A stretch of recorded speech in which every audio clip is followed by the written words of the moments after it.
Next up, a pioneer in one of the most male-dominated industries, sports media. Lesley Visser became the first woman ever on the NFL beat when she took over Patriots coverage for the Boston Globe in 1976, when there were signs on press boxes and fields that said no women and children.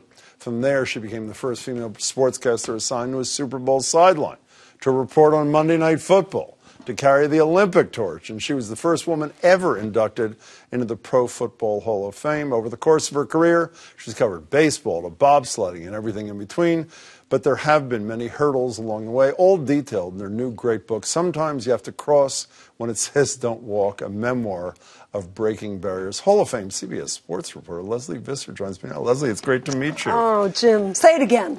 Is there anything, if I were to say the first woman sports media person to do X, is there anyone, literally, where your name would not be the end of the sentence? I mean, it's surreal. No, I really had well, you know what? No one lands on Normandy by himself, right? So I had the great fortune of Les Moonves as the head of CBS, who said, you know, we're going to put her on the NBA Celtic-Laker final. You. There were a lot of hers before you that didn't get in that place. You know, one of my favorite parts of this whole book is when you're a little kid. I don't even know how old you are, 10, 9, 11, whatever. You decide you want to be something that no other person, I don't even understand the mind process. How do you decide you want to do sports coverage, broadcasting, whatever, when there were no women doing that? How did that even happen?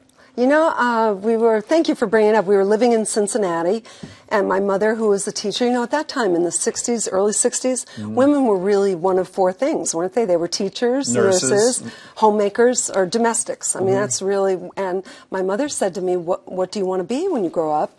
And I said, you know what? I want to be a sports writer. And instead of saying, don't be ridiculous, you know. She said, sometimes you have to cross when it says don't walk. It's one of the great lines. Isn't that emotional? It was so beautiful. She said, that's great. Sometimes you have to cross when it says don't walk. And it gave me permission. And, you know, I mean, I'm sure Sandra Day O'Connor, you know, she had to say, hey, I want to be on the Supreme Court. Like, no woman had done it. So and they all said, go get us coffee. And she didn't do it. So let's jump around, if we can, for a couple minutes. And is it 76 when the Globe sports section, which, by the way, as SI had said, the single greatest 5 years in the history of sports newspapering was there when you were there. Will McDonough, young Dan Shaughnessy, all these. Geez. Bob Ryan, Peter Gammons. Yikes, unbelievable. No, I mean, everybody we're all in halls of fame. So when they said, go be the beat reporter for the Patriots, as exciting as it was that not terrifying in a way too? I was mortified. I brushed my teeth until the Foxborough exit, and the way it happened was, of course, you knew Will McDonough, the great Will McDonough. We're pretty sure, you know, Billy Bulger was one of his pallbearers, and we're pretty sure Whitey was in disguise. Oh, no, in the back. Are you kidding? I mean, so when Will McDonough said something, that was it. And Will McDonough called Billy Sullivan. You know, they were not the gold standard Patriots that they are now. But Will McDonough called Billy Sullivan, and he said, we're going to have a woman on the beat, and that's that. And it was like Me Too on steroids, I assume. Was it not? I mean, was it? Do you know what it was? I was just sharing this with one of your producers, that the people who were the best to me were the blacks, because they all said, we know what it's like to be the only one. So, how about the non-African-American players? How were they? Well, I had my great Burt Jones story where you might remember him, but he was a great Colts quarterback, right? Yeah, when they were in Baltimore. Yeah. Great-looking young guy from LSU. And so, of course, there were no provisions for equality then, so I was out in the parking lot my first 7 years. And Burt Jones said to me, hey, Lesley, you ever been to Baltimore? You know, I'll send you an Eastern Shuttle ticket. You know, you want to come down? And I went into my, absolutely not. This is my job. I take it seriously. And Burt Jones leaned over and he said, hey, you're not that great. Tell people who one of the first two owners of a team who said it's fine for you to be in a locker room was. They may have heard of the guy. Yes, and who's one of my blurbs, the great Robert Kraft. It was when he owned, and everyone says, oh, of course, the Patriots, that had to be your first locker room. I said, no, the Lobsters. You know, did you ever go see them? You never went. No, I know who they were, but I never went. So, you know, you talk about how things have improved, and I guess they have, but I think your numbers in the book, I couldn't read my writing, so I may have gotten this wrong. 13% of women in sports media, of people in sports media are women. You said you were never hired by a woman. Let me just play for you. I'm sure you've heard this, but this was so appalling. You remember the Chicago sports writers who read these mean tweets. Let's just refresh your recollection. This is not so long ago. It was last year.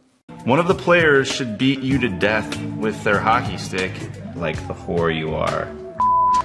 This is why we don't hire any females unless we need our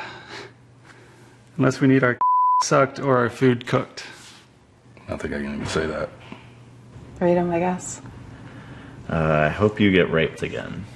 These are two Chicago sports writers. You hadn't seen this? No. They asked men to read tweets that had been directed at them just a year ago. So I know the numbers are better, but are things qualitatively that much better for the Lesley? Well, they're not groundbreakers like you, but for women in sports media today, are they? I have to tell you that is so depressing to me because I'm raised as, most trailblazers are optimists, so I am an optimist, and I sort of viewed it through the lens of when Cam Newton made that remark, making fun of the reporter who asked him a detailed question. It was about a route. He said something, hearing a woman ask questions about routes, and it's disgusting. Correct. And so, but the prism that I see is that when I started, everyone would have sided with Cam Newton. Mm-hmm.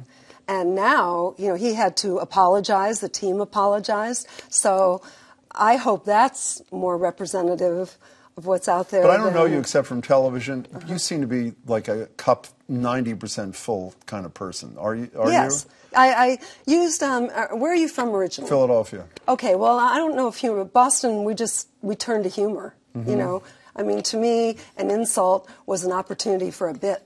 We turned to booing Mike Schmidt. But I was there. Do you know why Santa Claus? You know why he was booed? It's so unfair. I don't know why. Well, it's so unfair for you guys because it was a guy who was drunk in a Santa Claus suit.